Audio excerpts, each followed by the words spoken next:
Magandang hapon po sa lahat guys. Ito po tayo ay maghahain tayo ng niluto ni mama na ulam, isang gulay at saka sinabawang karning baka guys. Ito po yung niluto ni mamang guys. At nang papasok na ako sa trabaho guys, kakain muna tayo ng masarap na niluto ni mama guys. Ito guys, pampalakas ng katawan niyan guys.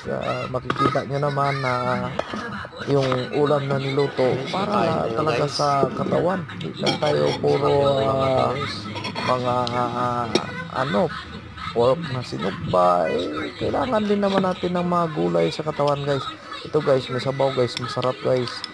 Kaya guys, ito guys, nakikita nyo yan sa katawan guys na healthy talaga yung katawan.